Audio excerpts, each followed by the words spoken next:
Bonjour à tous, je m'appelle Denis, je suis auto-entrepreneur et je suis masseur bien-être à Angers. Je me décide à prendre la parole aujourd'hui sous l'impulsion de la Fédération nationale des auto-entrepreneurs pour parler d'un sujet qui me touche directement, qui est la réforme passée la semaine dernière en 49.3 et dont l'objet est d'abaisser le plafond de chiffre d'affaires permettant une exemption de TVA pour les auto-entrepreneurs. Alors, c'est pas du tout dans mon habitude de me mettre en avant, hein. Moi, mon métier, c'est avant tout d'écouter les autres, de prendre soin des autres. Mais je fais partie des auto-entrepreneurs qui envisagent d'arrêter leur activité si cette réforme passe. Et je ressens le besoin de vous expliquer ce que cela signifie pour moi et pour beaucoup d'autres. Alors d'abord, j'aimerais bien déconstruire une idée reçue. Non, les auto-entrepreneurs ne sont pas des privilégiés qui profitent du système et empiètent sur les marchés des entreprises ordinaires.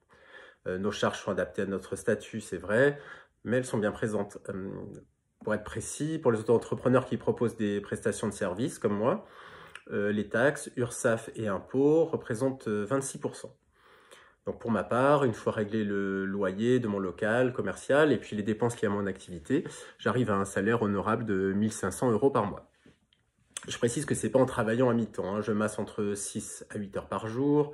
Et en dehors de ça, il y a toute la gestion qui prend un certain temps, les lessives, le ménage, la communication, les échanges avec mes clients.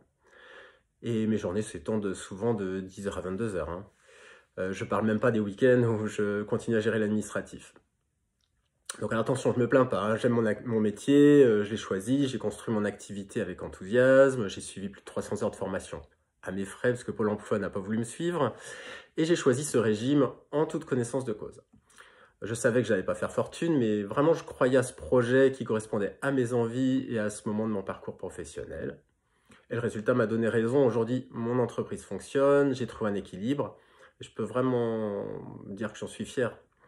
Mais aujourd'hui, je ne peux pas m'empêcher de ressentir un immense gâchis pour tous les entrepreneurs qui travaillent dur, qui étaient en train de s'épanouir dans leur métier et qu'on vient faucher à la base.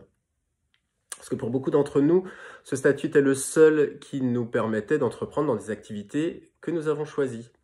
Le dernier sondage de la Fédération nationale des auto-entrepreneurs révèle que 43% d'entre nous projettent de cesser leur activité si la réforme est maintenue, ce qui est quand même énorme. L'idée de cette réforme, c'est que nous passions au régime de la TVA et que nous soyons redevables de 20% de TVA à l'État. TVA que nous devrions récupérer auprès de nos clients en augmentant nos prestations de 20%, bien entendu. Mais pour ma part, c'est vraiment hors de question. Un massage, c'est déjà une certaine somme. Un massage de 80, 100 €, c'est un certain budget. J'accueille des personnes qui sont fatiguées, des personnes en burn-out, et des gens qui ont vraiment besoin de ces séances, des sportifs amateurs qui aiment venir régulièrement et qui économisent pour se payer ces séances. Alors je ne veux pas que ce soit pour eux un poids. Je ne veux pas que ce soit eux qui payent le prix de cette réforme. Voilà, au-delà du fond, il y a aussi la façon dont tout ça a été décidé. Voilà, j'ai vraiment envie de me positionner là-dessus. Je trouve ça injuste. Un mot qui me vient, c'est même cruel. Du jour au lendemain, sans concertation, sans explication. Le nouveau seuil de 25 000 € qui est proposé, personne ne sait vraiment d'où il sort, hein. Le gouvernement ne sait même pas l'expliquer. Et en plus, j'ai appris que ce sera rétroactif, c'est-à-dire que si on a fait plus de 25 000 € l'année dernière, on est assujetti à la TVA dès 2025. Alors c'est comme si on changeait les règles du jeu en plein milieu de la partie. C'est hallucinant. Qui fait ça? À part ma mère quand elle voyait qu'elle perdait au Scrabble, je vois pas. Puis un aspect très concret qui n'est pas des moindres, mes journées sont déjà bien remplies, chaque minute compte. Je fais en sorte que tout soit impeccable pour accueillir mes clients dans les meilleures conditions possibles. Alors j'arrive justement à un moment de mon activité où je cherche à me libérer du temps pour proposer une prestation toujours plus qualitative. Rajouter encore de l'administratif et de la comptabilité, c'est tout simplement pas possible, hein. J'ai besoin de dormir aussi, hein. Voilà. Donc bref, cette réforme telle qu'elle est conçue, elle met en péril des milliers de petites entreprises comme la mienne. Elle prend pas en compte notre réalité. Elle a été décidée sans dialogue.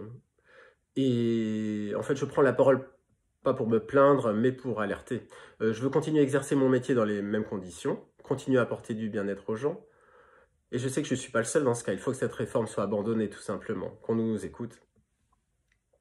Alors si vous êtes concerné, de près ou de loin, si vous pensez que ce statut mérite d'être préservé, vous pouvez faire passer le message, mais surtout aller sur la page de la FNAE, Fédération Nationale des Auto-Entrepreneurs, pour signer la pétition. Parce qu'on ne parle pas seulement des auto-entrepreneurs, mais aussi de tous ceux qui bénéficient de nos services et qui demain risquent de ne plus y avoir accès, tout simplement. Voilà, merci de m'avoir écouté et je vous souhaite à tous une bonne journée et puis une bonne Saint-Valentin puisqu'on est le 14 février.